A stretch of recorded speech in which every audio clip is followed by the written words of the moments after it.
You're watching Extras from the Extension on Eagle Community Television. This show is brought to you by Caraco Implement. Hello, I'm Stacy Campbell with K-State Research and Extension, and I'm joined today with John Jaeger. John is the beef cattle scientist out here at the Hayes Agriculture Experiment Station. John, thanks for joining me. I'm glad to be here. Hey, I know with fall here and people are taking cattle off of pastures and getting ready to start feeding them for winter, putting them on stocks or what so forth. With our precipitation that we had in May and July, I know we were kind of low in June. Some guys may have quite a bit of standing grass in some of their pastures, maybe by accident, or maybe they've kind of early intensively stalked or deferred grazing. Tell us a little bit about what they could do with that dormant, standing grass out in their pastures if they're fortunate enough to have any.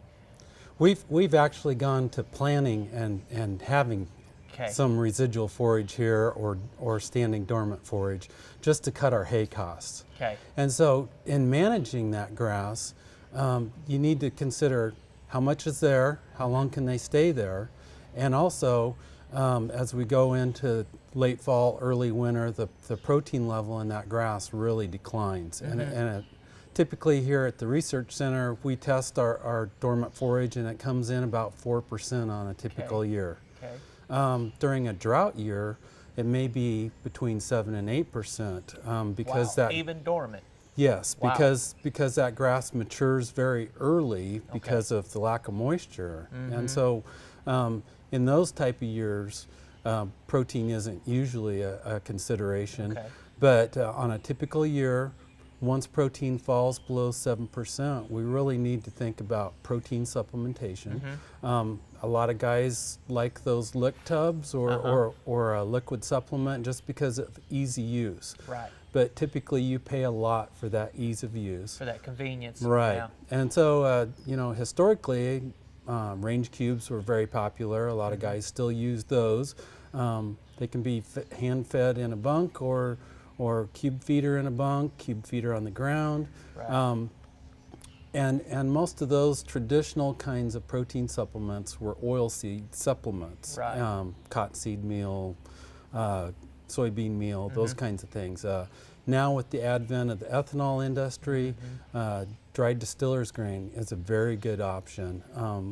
We slightly modified it, our cube feeder box, and dropped the auger just a little bit closer so that flighting's in closer to the bottom, and it dispenses the dry distillers very well. Distillers, you typically want a protein supplement that's 30% or more protein. So dry distillers grain fits that.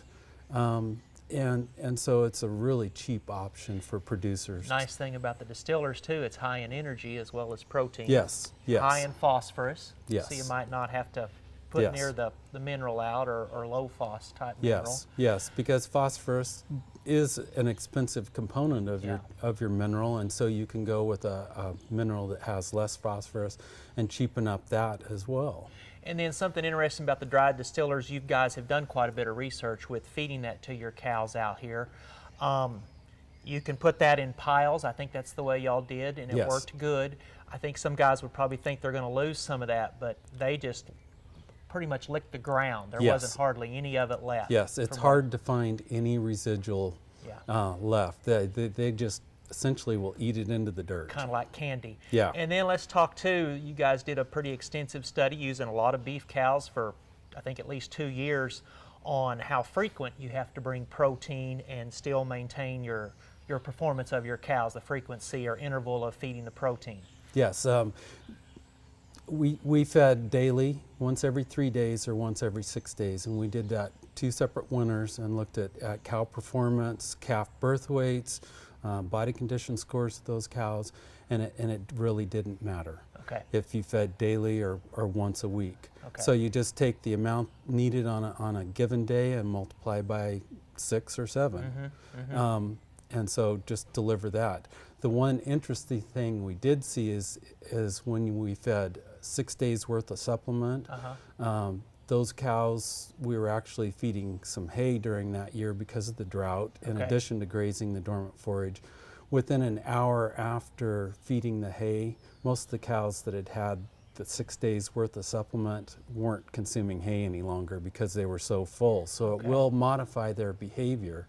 We followed that up with a study that we fed either daily or every 6 days, and then flipped half of each group. Okay. So they went from getting fed daily to once every 6, or went from once every 6 to daily. Okay. And the cow performance, body weight gain actually went down because getting close to calving, there's not a lot of ruminal room, and they had to modify their grazing behavior as well as their supplement intake. Okay. And so their performance decreased. And so once you choose a method daily or 3 times a week or whatever, stick with it throughout the feeding period. Okay, okay.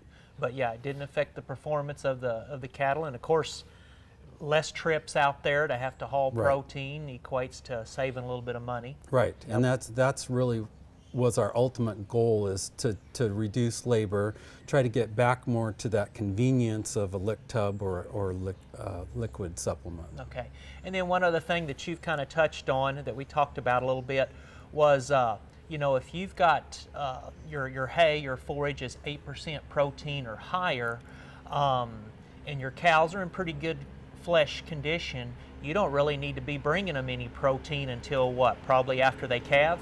Yes, usually that last month of gestation, right before they calve, their protein requirement for a 1,400 pound cow goes above 9%. So you're probably going to want to start supplementing them a little before they calve. A little before they calve. Okay. And then you're right, once lactation kicks in, you definitely are going to have a higher protein requirement. So, you know, I know guys hear all the time about you should test your forage, but I mean, that's a good point. I mean, if you've got, in my mind anyway, if you've got high, pretty good quality forage and you test it and you know you're running 8 or 9% protein, you got a couple of hundred cows, you can really save on your supplement, cost if you're not having to haul protein to them till that month or a couple of weeks before they start calving. Yes, yes, that savings in protein supplement is going to more than pay for that $23 test. And all cattlemen know, I mean, the biggest expense of cattle production is winter feed costs. Exactly, and that's why we've tried to really set aside some acres